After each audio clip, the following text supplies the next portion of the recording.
La doctora Mónica Batia es profesora asociada de pediatría en el Centro Médico de la Universidad de Columbia.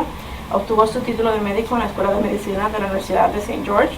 También completó su beca en el Children's National Medical Center y completó su residencia en Albany Medical Center Hospital en Nueva York. Se especializa en el cuidado de niños con trastornos sanguíneos no cancerosos que pueden beneficiarse del trasplante de médula ósea, especialmente la anemia de células falciformes, que es el tema de hoy. Como directora del programa de trasplantes de células de madre, atiende a pacientes que no pueden curarse sin un trasplante. La investigación de la doctora se centra en el trasplante de células madres para pacientes con afecciones no malignas, en particular la enfermedad de células falciformes. Ella y sus colegas están trabajando para reducir la toxicidad, es decir, los efectos secundarios y las complicaciones de este tratamiento sin comprometer su eficacia y para ponerla a disposición de más pacientes. También es miembro de la Sociedad Americana de Trasplantes de Sangre y Médula y se encuentra en el comité del Grupo de Trabajo No Maligno. La enfermedad de células falciformes es una enfermedad que afecta a las células de sangre rojas. Entonces, antes de comenzar a hablar sobre la enfermedad en sí, quería describir un poquito sobre los diferentes tipos de células que hay de sangre. Entonces, hay 4 tipos de diferentes formas de células rojas de sangre. Entonces, ellas llevan oxígeno al cuerpo y a la sangre, por eso es importante que estén funcionando bien. Para alguien que no tiene una enfermedad de células falciformes, esta que está aquí a la izquierda es como se ve usualmente a las células rojas normales. También pueden tener células que son esféricas o ovaladas. Esos son para otros diferentes tipos de enfermedades que no vamos a hablar hoy en día. Y también, entonces, por último está la célula falciforme, que es esta forma diferente que tiene aquí a la derecha. Entonces, en inglés se parece a una forma que se llama sickle y de ahí que viene el nombre. Entonces, ¿qué es la enfermedad de célula falciforme? Es básicamente la diferencia entre tener una célula de sangre normal y esta que se llama falciforme, ese tipo. Entonces, es un grupo de células que son heredadas de su familia, o su papá o su mamá tienen ya los genes de la célula falciforme y así es que entonces lo contraen. Entonces, como hablamos anteriormente, las que son normales tienen esa forma como una dona y son deformables, eso quiere decir que pueden pasar por las diferentes venas y arterias más fácilmente, pero los glóbulos rojos falciformes ya son más rígidos y tienen esa forma de oso, esa forma que le dicen falciforme. La enfermedad de células falciformes ya tiene bastante tiempo que fue descubrida, la descubrieron en el año 1910. Fue descrita por el doctor James Herrick en un papel que escribió que se llamaba Células falciformes. Entonces, él estaba tratando a un estudiante de 20 años, a un estudiante dental de 20 años en ese tiempo, y se dio cuenta que las células rojas del estudiante eran bien irregulares, tenían una forma bien irregular, con este tipo de alargamiento y de la forma de hoz que tenían, o forma de media luna. Entonces, por eso fue que le atrajo. Ya después de que lo describió el doctor Herrick, se ha conocido mucho más. En el 1927 se descubrió que era un defecto de la hemoglobina. Ella va a hablar un poquito más después sobre qué es lo que quiere decir eso. Y por último se descubrió que es genético, que es recesivo autosómica recesivo, que quiere decir que tiene que tener ese gen de su papá y su mamá para contraerlo. Entonces, esta es la sangre de una persona que tiene la enfermedad de células falciformes y se puede ver en la imagen que tienen esas células de esa forma de oso, de media luna, aunque tienen algunas que sí son normales, pero que la mayoría son así de ese tipo. Así que cuando toman una muestra de sangre sobre alguien que tiene esta enfermedad y la ponen bajo un microscopio, eso es lo que ven. Entonces, vamos a hablar solamente brevemente sobre eso, pero es la hemoglobina normales comparadas con las falciformes. En las normales, que es esta forma de disco, son suaves, fluyen fácilmente a través de los diferentes vasos sanguíneos que son pequeños y viven casi 4 meses, sobreviven estas células. En las personas que tienen enfermedad de células falciformes, tienen esta forma de hoz, son duras, entonces a menudo se atascan en esos pequeños vasos sanguíneos y entonces solamente lo más importante es que solamente viven alrededor de 20 días. Por eso es que muchas personas que tienen enfermedad de células falciformes necesitan transfusiones de sangre.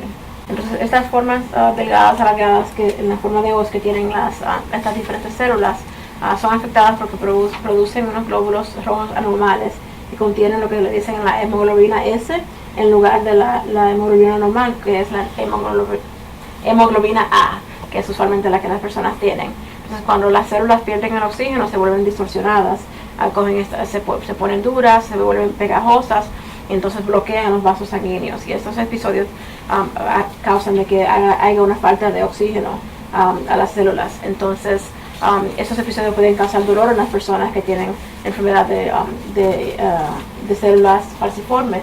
Eso puede causar dolor ya sea donde quiera que esté pasando, en el cerebro, en el corazón, en los pulmones, en las extremidades. Vamos a hablar un poquito más sobre eso. Entonces, esto es cómo es que un niño hereda esta enfermedad de células falciformes.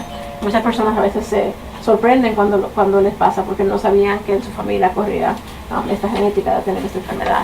Entonces, en este escenario, para tener una persona que salga con células falciformes, tiene que tener el padre y la madre, que los dos tengan esa genética. Entonces, ya hablamos que la hemoglobina A es la normal y la hemoglobina S es la que no es normal. Entonces, tiene que cada padre tenga una de ellas para poderlo heredar. Una cosa que había mencionado la doctora anteriormente es que las personas que tienen solamente una hemoglobina S, que es la que no es normal, se dice que es recesivo en ellos. Entonces ellos son cargadores de la genética, pero no le afecta la enfermedad.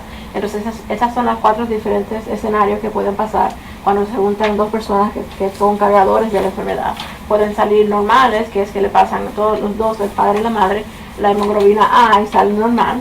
Entonces en el segundo escenario heredaron la hemoglobina A de la madre, pero la hemoglobina S del padre. Entonces por eso es que salieron como cargadores de la enfermedad, aunque no tienen la enfermedad. Entonces, esto, hablando un poquito sobre la incidencia y la prevalencia de la enfermedad de células falciformes, aparecen alrededor de 1 de cada 500 afroamericanos en el país de aquí en Estados Unidos, alrededor de 1 de cada 1.400 hispanos y alrededor de 75 a 100.000 personas lo tienen aquí en Estados Unidos solamente. El rasgo, que es lo que le dicen cuando es cargador de la enfermedad, es mucho más común. Estas son personas que no tienen ningún síntoma clínico que tienen la enfermedad. Es 1 de cada 12 afroamericanos aquí en Estados Unidos, 1 de cada 100 hispanos y alrededor de 2 millones de personas aquí en Estados Unidos tienen esa enfermedad, son cargadores de la enfermedad de célula falciforme. Eso quiere decir que es bien común, por eso fue que la doctora le interesó cuando comenzó su formación clínica a investigar más sobre esta enfermedad, porque aunque es bien común, no recibe el mismo conocimiento ni la misma cobertura en la prensa que digamos el cáncer de seno o la fibrosis cística, porque muchas personas se le olvidan que esta es la enfermedad genética más común que tienen en Estados Unidos.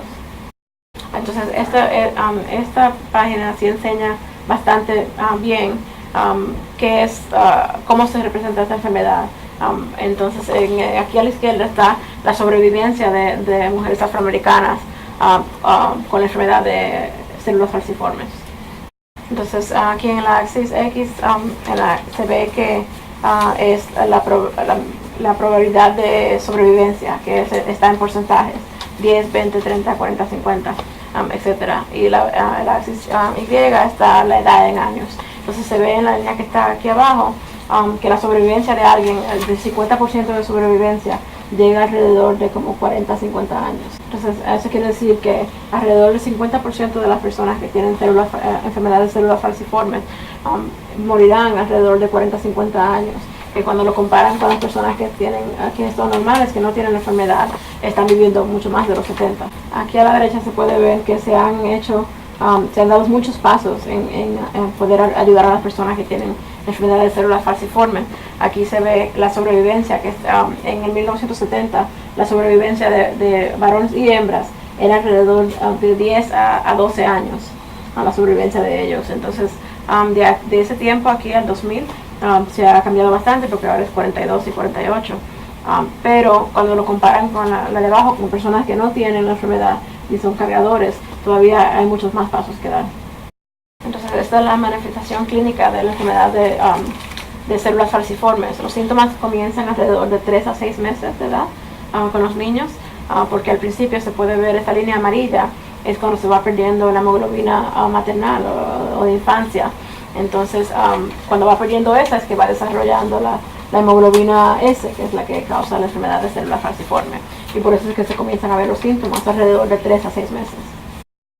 Los síntomas son variados y hay personas que no tienen ningún síntoma hasta que tienen más edad. Entonces, lo que sí se sabe es que los niños que tienen síntomas más severos antes del primer año de edad son los que tienen la enfermedad más severa. Entonces, no hay ningún examen que le puedan hacer para verificar cuál persona le va a dar más severa y cuál persona le va a dar más leve. Lo que sí quiere enfocar es que los síntomas no se mejoran con el tiempo, sino que se van empeorando. Muchas personas tienen la manera de pensar de que con el tiempo, con la edad, se le va a mejorar o se le va a quitar, y esto no es así. Desafortunadamente, con el tiempo se va empeorando y estos son síntomas que no se pierden de por vida. La manera de describir los síntomas son la manera aguda, que quiere decir que son más emergentes, más pasando en este tiempo, y los que son más crónicos, que quiere decir pasando durante un largo tiempo. Vamos a hablar primeramente sobre los que son agudos y después vamos a hablar sobre los crónicos. Las personas que tienen esta enfermedad, como hablamos anteriormente, tienen dificultad trayendo oxígeno a los diferentes órganos del cuerpo. Entonces, esto pueden causar algunos de los diferentes síntomas que vamos a hablar ahora mismo. El primer síntoma es una crisis de dolor. Si ustedes conocen a alguien que tenga la enfermedad de células falciformes, se pueden quedar diferentes dolores en cualquier área del cuerpo. Hay personas que tienen dolores en las articulaciones y le pasan en las mismas articulaciones, puede ser en la rodilla, en la espalda, y es un dolor tan severo que causa usualmente hospitalización. El segundo síntoma es sobre el pecho agudo. El pecho agudo, el síndrome de pecho agudo, que es lo que le quieren decir. Igual, como las células no llevan suficiente oxígeno a los pulmones, entonces le puede causar a esa persona que tenga un nivel bajo de oxígeno y le puede causar dolor en el pecho, le puede causar que le dé neumonía, tener ese bajo nivel de oxígeno, dolor. Entonces, igual como con la crisis del dolor, también puede, usualmente es hospitalizado. Son los derrames. Usualmente este es uno de los síntomas más significantes que las personas le pueden pasar. Entonces, no quiero minimizar los otros síntomas, pero este es uno de los más severos que le pueden pasar. Usualmente las personas cuando piensan en derrame piensan en personas mayores, pero esto le puede afectar a cualquier persona. Le pasa bien comúnmente a las personas que tienen células falciformes. Las personas que le dan derrame pueden perder la vista, pueden tener parálisis, pueden tener problemas para hablar. Entonces es un síntoma bien grave que le puede pasar a una persona que puede tener efectos durante el resto de la vida de la persona. Entonces hay otra cosa que le puede causar, que es problemas con el vaso, que se le puede ampliar, se le puede anchar y la persona le puede causar mucho dolor también. También las personas que tienen células falciformes, hay un área de la médula ósea donde se crean estas células de sangre, y en esta área líquida donde se crean ellas, a veces puede tener una crisis que le causa a que no produzca estas células rojas. Entonces eso también puede causar muchos problemas para las personas. Wow. Entonces esto, por último, priapismo, que le puede causar a los hombres a los varones tener una erección bien dolorosa que también necesita tratamiento médico para mejorar, que puede ser bien doloroso. Pero antes de pasar a hablar sobre las condiciones crónicas, le quería enseñar un poquito sobre las fotos. Está en el medio con las manos, es una crisis ya que tiene en las manos, entonces se hinchan, se ponen bien dolorosas las manos por este rompimiento de las células. Entonces esta de aquí abajo a la izquierda es sobre la enfermedad que hablamos del pecho o el síndrome torácico agudo, que es una persona que le deberían verse los pulmones negros, no blancos, así como se ven. Entonces esta persona tiene un nivel bajo de oxígeno en el pecho, puede tener dolor, puede tener neumonía, y entonces no se debe ver así como una persona normal. Entonces, esta imagen aquí en el medio es una persona que le ha dado un derrame por esta enfermedad de células falciformes. Se ven las blancas, que son los vasos sanguíneos donde pasa la sangre, donde están las dos flechas amarillas. Ahí deberían verse también vasos sanguíneos, pero no los hay por este derrame que le ocurrió a la persona. Entonces preguntó el Señor si entonces va perdiendo estos vasos cuando no tienen ese flujo de sangre. Digo, sí, se pierden los vasos, pero mayormente se pierde el cerebro que está alrededor de esos vasos sanguíneos, que debería tener ese oxígeno de la sangre. Como las células falciformes se siguen formando con el tiempo, estas enfermedades crónicas, estos síntomas crónicos se pueden ver que pasan durante el resto del cuerpo, aunque no se vean los síntomas externamente, pero sí como quiera siguen pasando y pueden afectar el vaso, pueden afectar el hígado, los huesos, los ojos, la piel. Esta foto que está aquí a la derecha es una úlcera que tiene en la piel la persona, los riñones y los pulmones. Entonces, aunque no se vean los síntomas en ese tiempo, a largo plazo como quiera siguen afectando el cuerpo. Entonces, ¿por qué las personas tienen dolor con la enfermedad de célula falciforme? Como hablamos anteriormente, los glóbulos rojos normales se mueven a través de los diferentes vasos sanguíneos para transportar el oxígeno a diferentes partes del cuerpo, pero los que ya son falciformes son duros, son rígidos, entonces se obstruyen los tubos de sangre y bloquean el flujo de oxígeno. Entonces eso puede causar dolor y daño a diferentes órganos en el cuerpo. Entonces, aunque esta formación de células falciformes siempre va pasando todo el tiempo, hay algunas condiciones que sí causan a que provoquen estos síntomas bien severos. Entonces, algunos de estos son deshidratación, tener bajo oxígeno, temperaturas extremas. Por eso muchas personas que tienen enfermedades de células falciformes no les gustan ir a climas que son bien calientes, ni tampoco ir nadando, porque eso puede precipitar una crisis. También infecciones, así tener mucho cuidado con personas que estén enfermos. Y por último, estrés. Habló anteriormente la doctora sobre la tasa de sobrevivencia que tenían las personas. Antes era de 10 a 12 años, ahora de 40 a 50 años. Y es básicamente por la manera en cómo se trata. Entonces hay estos dos tandas de tratamiento que se ofrecen, que es apoyo, cuidado de apoyo y terapia curativa. Entonces la penicilina es un medicamento que todo el mundo lo conoce y sabe que es bien fácil de usar. Entonces es una de las cosas que ha cambiado el tratamiento mayormente para las personas que tienen enfermedad de células falciformes, porque son bien comunes que le den diferentes infecciones. Entonces al darle penicilina preventiva o de profilaxis, eso puede prevenir algunas de las infecciones que comúnmente le dan a las personas que tienen enfermedad de células falciformes. Entonces es recomendado que todos los bebés que se hayan nacido y que tengan enfermedad de células falciformes le comiencen a dar esta profilaxis de penicilina antes de los 4 meses. Usualmente lo recomiendan mucho más temprano, pero la recomendación por lo menos es que antes de los 4 meses se comience esta dosis. Entonces, una de las cosas que se hacen cuando nace un niño es lo que le dicen un cribado de recién nacidos, que le hacen en el talón, le pullan para ver la sangre. Entonces, una de las enfermedades para ver diferentes enfermedades genéticas, una de ellas es esta enfermedad de células falciformes, así que se sabe bien tempranamente cuando un niño tiene, los resultados vienen alrededor de 2 semanas. Entonces se sabe bien tempranamente cuando tienen la enfermedad de células falciformes. Entonces somos bien afortunados aquí en Estados Unidos que podemos hacer estos estudios y saber tempranamente cuando tiene una persona, cuando tiene un niño que tiene la enfermedad de células falciformes. En otros países hay muchas veces que no se sabe hasta que ya está bien severo los síntomas o cuando ya tienen una edad más avanzada. Entonces somos bien afortunados de poder saber. Después de los 5 años, aunque sí le hacen el profilaxis de penicilina inicialmente, después de 5 años ahí sí ya paran de darle la penicilina, porque hay muchas vacunas que los niños les dan que son bastante eficaces en tratar algunas de las infecciones que usan para tratar con penicilina, así que ya no es necesario después de los 5 años y por eso lo descontinúan. Entonces la próxima es prevención de infecciones, que ya hablamos anteriormente. A todas las personas que tienen enfermedad de células falciformes le dan una dosis de esta vacuna que se llama Prevnar 13 y también le dan la vacuna neumocócica.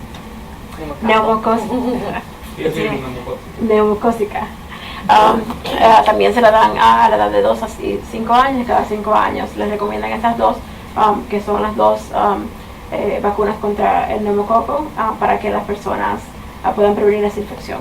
Y ya después que reciban estas dos vacunas, entonces pueden detener la penicilina. También se recomienda que le den la vacuna contra el meningococo, que también que causa la meningitis.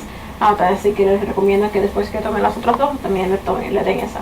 Entonces también a todas las personas que tienen células falciformes, le tienen mucho respeto a las fiebres, le enseñan a tenerle mucho respeto. Eso quiere decir que si tiene cualquier fiebre, 24 horas, 7 días a la semana, siempre tiene que irse a chequear, aunque sea en el hospital, en la clínica, con su médico, pero que definitivamente si tiene una fiebre se vaya a hacer un chequeo médico, porque se puede empeorar una persona con una infección bastante rápido. Entonces, el próximo síntoma es la crisis de dolor, que hablamos anteriormente. Es la complicación más común que se tiene con la enfermedad de célula falciforme. Un episodio agudo de dolor es causado por la oclusión de las venas, entonces puede ser localizado, migratorio, usualmente en lugares comunes son las extremidades, la espalda, el pecho, algunas personas son en el abdomen, en la cabeza, en el flanco, en niños pequeños usualmente en las manos y los pies. Muchas personas que tienen enfermedad de células falciformes, ellos saben dónde es que le ocurren las crisis de dolor, así que ellos le pueden decir, oh, esto es la crisis de dolor que me está molestando.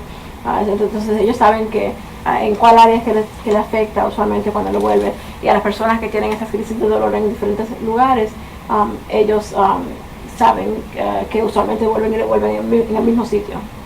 Entonces, hablando sobre el dolor, afecta no solamente cómo se siente la persona, pero también la calidad de vida.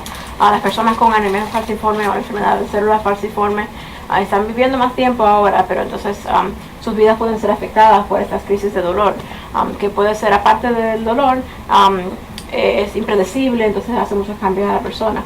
La doctora es una pediatra, entonces ve niños y ve muchos que a veces pierden 3 semanas, a un mes de escuela anualmente. Hay personas también que están trabajando y están fuera del trabajo por 2 o 3 semanas con una crisis de dolor. Entonces muchas están en deshabilidad y diferentes perdiendo días de trabajo o de la escuela por estas crisis de dolor. Entonces no es solamente el dolor que están sintiendo, pero también el efecto que tiene a ser un miembro de la sociedad. Aunque las personas quieran trabajar, quieren ir a la escuela, pero tienen esta crisis de dolor que no les permite. Entonces también se ha observado una relación directa entre la frecuencia del dolor, es decir, qué tan frecuentemente le da el dolor a la persona, una crisis de dolor, que sea más de 3 eventos al año, y qué tan severo, qué tan grave sea la enfermedad para la persona. Entonces, para el manejo del dolor, usualmente las personas se conocen su propio dolor, entonces ellos lo pueden tratar a veces en casa, tomando ya por hidratación severa o tomando algún analgésico. Hay personas que entonces tienen que ir a la emergencia para que le pongan un suero y le den hidratación de ese tipo, y también para que le den medicamentos, ya sean algún analgésico o algún antiinflamatorio no esteroides. Entonces también hay algunas personas que prefieren hacerlo con calor, o masaje, fisioterapia o esas diferentes maneras de usarlo que no tengan medicamentos. Entonces hablamos anteriormente sobre los derrames que le pasan a las personas que tienen enfermedad de células falciforme. La incidencia es aproximadamente de 1 de cada 11 personas, que es alrededor del 10% de las personas que tienen enfermedad de células falciforme le da un derrame. Para esta charla no vamos a hablar mucho de los diferentes tipos de anemia falciforme, de células falciformes, pero sí hay diferentes tipos. Entonces la que estamos hablando de esos síntomas más severos es la que es HBSS, que es la que estamos hablando hoy en día. Para las personas, para hacer un chequeo para ver si son, para poder predecir si puede que le dé un derrame, se usa lo que es como un ultrasonido para ponérselo en el cerebro para ver qué tan rápido va pasando la sangre por los vasos sanguíneos en el cerebro, a ver si se puede tener riesgo de tener un derrame. Entonces, para las personas o los niños que le encuentren que tienen un ultrasonido que no es normal, eso quiere decir que tiene un riesgo más alto de tener un derrame, lo ponen en lo que le dicen transfusiones crónicas, que la hacen a largo plazo, usualmente cada 4 o 5 semanas, y esta terapia puede reducir la tasa de derrames en las personas. En los niños lo puede reducir alrededor del 92%. Desafortunadamente este chequeo solamente es bueno o solamente funciona para niños de menos de 12 años de edad. Eso quiere decir que si tienen más de 12 años o son adultos, no le funcionan para verlo en este tipo, desafortunadamente. Entonces este es un poco más sobre los accidentes cerebrovasculares o los derrames, lo que le pasan a las personas. La prevalencia en todos los pacientes que tienen células falciformes es de 4 a 7%, y el riesgo acumulado es alrededor de 11% antes de los 20 años. Eso quiere decir como el 11% de personas tendrían un derrame antes de los 20 años. La incidencia máxima, que se ve más común, es entre los 2 a 9 años de edad, que usualmente se ve en este tipo que mencionamos anteriormente, HBSS. Puede causar discapacidad física como parálisis, pero también deterioro neurocognitivo, como problemas de aprendizaje o retrasos de desarrollo. La mortalidad general es alrededor del 10%. Y lo que sí se ve es que las personas que ya le han dado un derrame puede que le dé otro, tienen un 67% chance de darle otro si no se hacen ese tratamiento de transfusiones crónicas que mencionamos anteriormente. Entonces, esto no es tan importante ver los diferentes tipos de derrames, pero es más para ver cuáles tiempos en la vida de alguien le puede dar. Entonces, se ve que es bastante alto aquí, entre los 2 a 9 años de edad, que es la primera línea, la línea que está oscura, y se ve que la del medio también alrededor de los 25 años también es bastante alta, y de nuevo alrededor de 35 a 45 años es otra temporada. Entonces las personas tienen que tener eso en mente, que tienen esas 3 edades cuando son, es bien probable que le pueda dar un derrame, que es de 2 a 10 años, de alrededor de 35 y de 35 a 45 años de edad. Entonces el tratamiento que se hace para los derrames cerebrales, si viene con un derrame agudo, que quiere decir que ya le está pasando, entonces le hacen una transfusión de intercambio, que es cuando le va sacando la sangre que tiene esas células falciformes y le va introduciendo sangre que es normal. Entonces eso es agudo en ese momento. A largo plazo le ponen una terapia de transfusión crónica, que puede ser simple o de intercambio, pero la idea es ir haciendo esas transfusiones cada 4 semanas para ir disminuyendo la cantidad de células falciformes que tienen la sangre. Entonces estas son una investigación que fue bien importante que se hizo, que es el estudio que le dicen STOP, por sus siglas en inglés, que demostró que a las personas que lo tienen en una transfusión crónica, si le eliminan la transfusión y la dejan de hacer, entonces le vuelven las células falciformes a una tasa más alta aún que la que hubieran tenido normalmente. Por eso es que si hay alguien que lo pone en un tratamiento o una terapia de transfusión crónica, no lo quitan ya. Entonces este es el ultrasonido que hablamos anteriormente, de que le hacen para ver el riesgo de tener un derrame. El de la izquierda es uno normal, que está alrededor de 160. El de la derecha ya se ve uno que no es normal, que es anormal, que está llegando a 260 o 280 el nivel, que es mucho más alto, casi el doble del que es normal. Entonces esa persona tiene un riesgo más alto de tener un derrame. Entonces esto es lo que un medicamento que se encontró para tratar la enfermedad de células falciformes.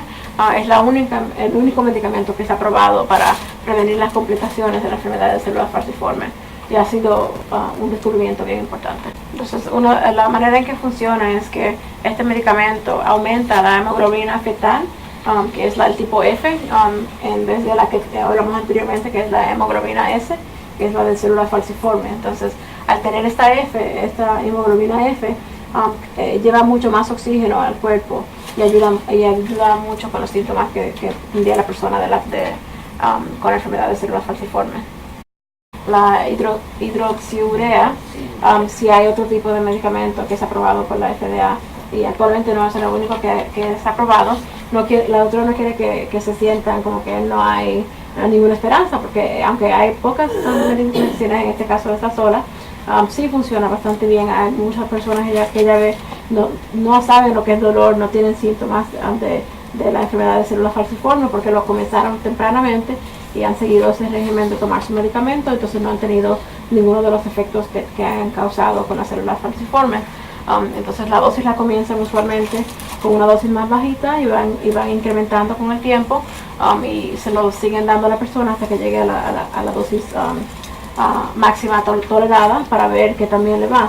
Sí, siempre le mencionan que hay algunos efectos secundarios como la náusea, vómito, cambios en la piel y las uñas. Algunas personas reportan pérdida en el pelo. No es un medicamento que sí es quimioterapia, porque se usa para algunos tipos de leucemia, pero no se han visto evidencia de que es maligno ni que tiene un efecto secundario maligno, y sí también puede disminuir la espermatogénesis, que es hay algunas personas se han dado cuenta que si van a un banco de esperma tienen una cuenta más bajita. Entonces, la manera que funciona es que aumenta la concentración de la hemoglobina F, que hablamos anteriormente. También previene estas crisis de dolor que tienen las personas. Esta es la indicación actual que tiene para la crisis de dolor.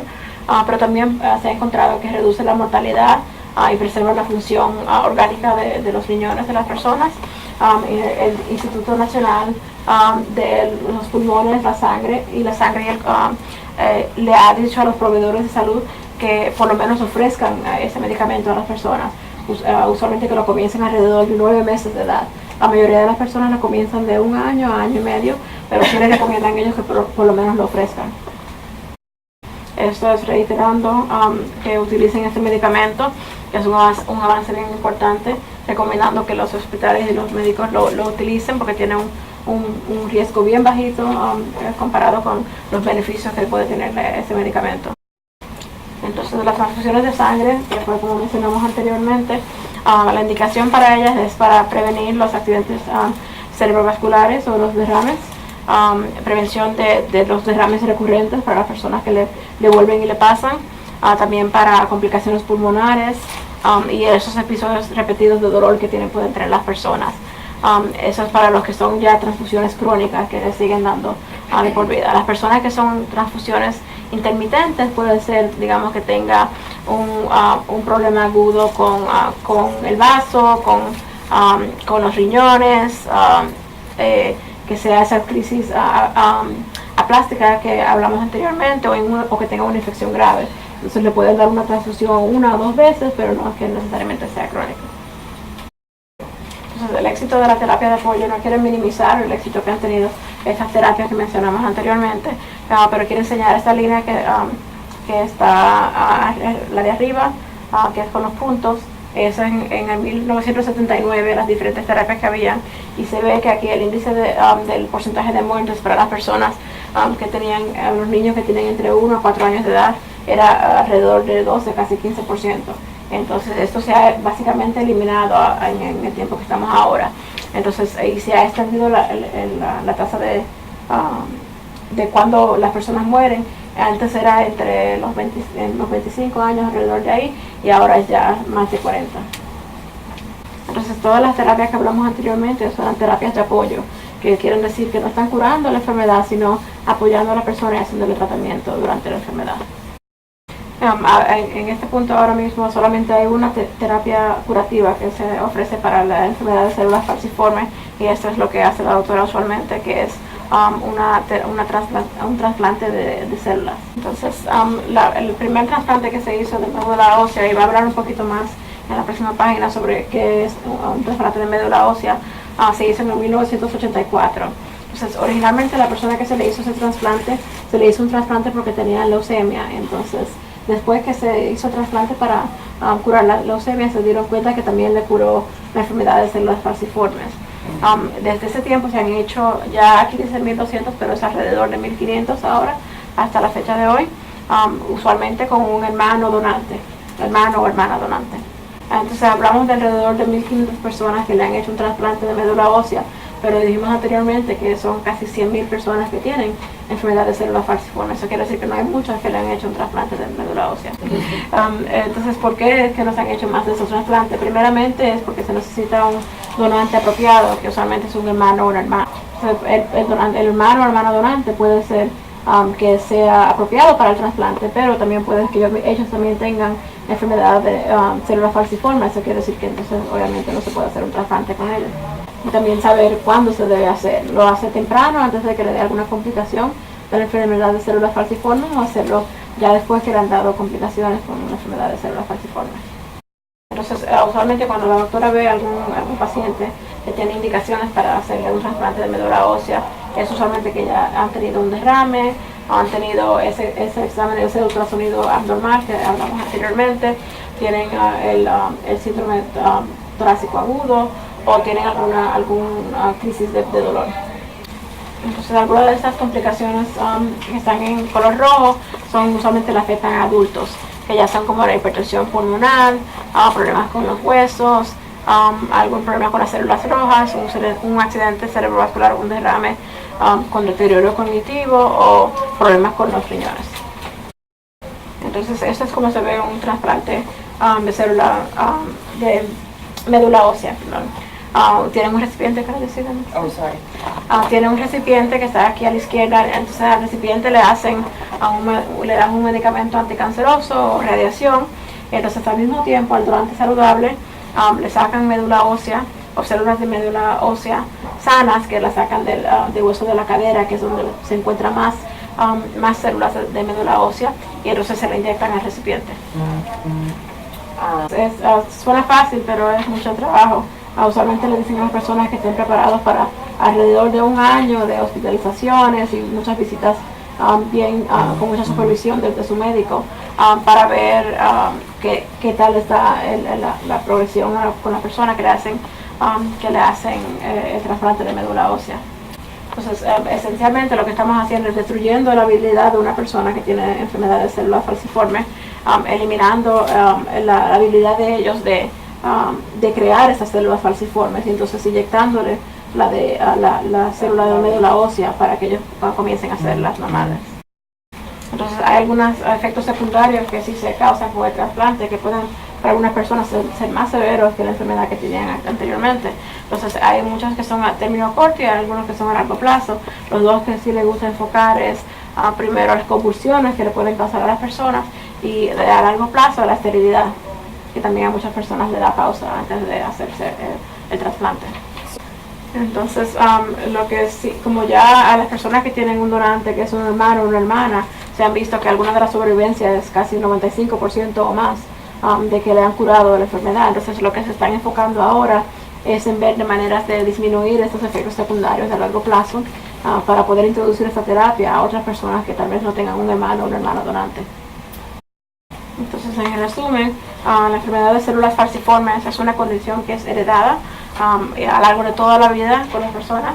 La severidad o presentación clínica es variable, quiere decir que a diferentes personas le afectan diferentes síntomas. Requiere atención integral regular por un médico de cabecera o un centro de hematología o de anemia falciforme. El tratamiento actual y las prácticas que se están haciendo hoy en día han disminuido la mortalidad de las personas que tienen enfermedad de células falciformes. Y por último, que la investigación e implementación en la práctica clínica puede mejorar aún más la supervivencia de los pacientes.